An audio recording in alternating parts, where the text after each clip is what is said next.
Hey guys, before I get into today's video, I just wanted to share, I placed 513th in Autumn Championships. While this is not amazing compared to most content creators you see, it is bringing me closer to my goal of becoming a top 250 Brawlhalla player. At the time of recording, Andrew and I have not yet played in 2v2 championships, so I guess we will see how that goes, and more updates on that later. That's it for now, hope you guys enjoy the video. Today I'm going to start off my Let's Talk Brawlhalla series with a discussion about other games and how they relate to our own gameplay. I'm going to look at high-level players and then some of my experiences. We will see what patterns pop up, analyze why these are the common patterns, and determine what benefit these patterns have on gameplay.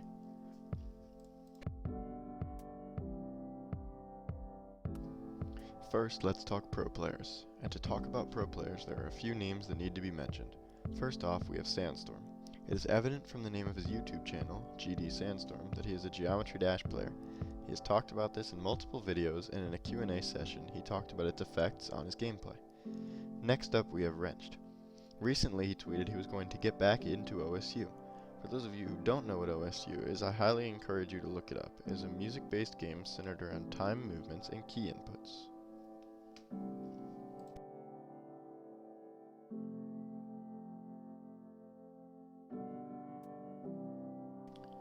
Next up, let's talk about my personal experiences. I have always been drawn to games that use a lot of memory and precise inputs.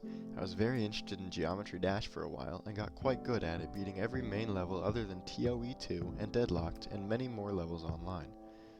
Now my focus has moved more towards Smool's Magic Piano when I'm not playing Brawlhalla. I now place top 500 on the daily challenges nearly every day. The quick, precise inputs required to score well in that game are what mainly draw me in, as well as my immense love for music.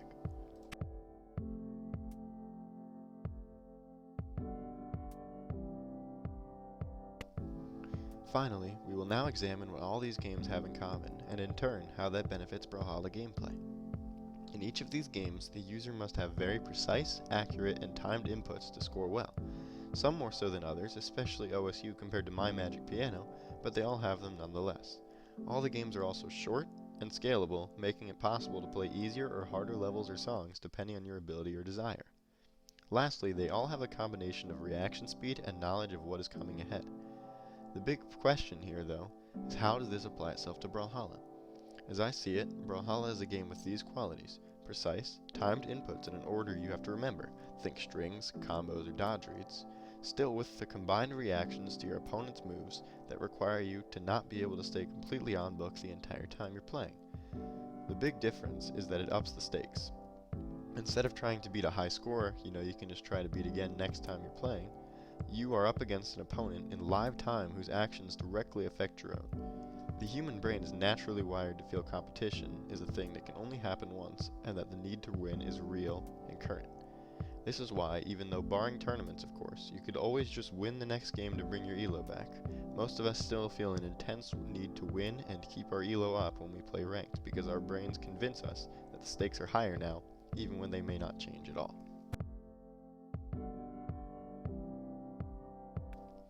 Thank you all for watching. Don't forget to like and subscribe.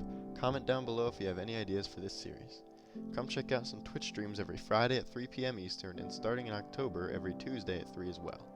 I often have giveaways going, so come hang out for a chance to win. Peace.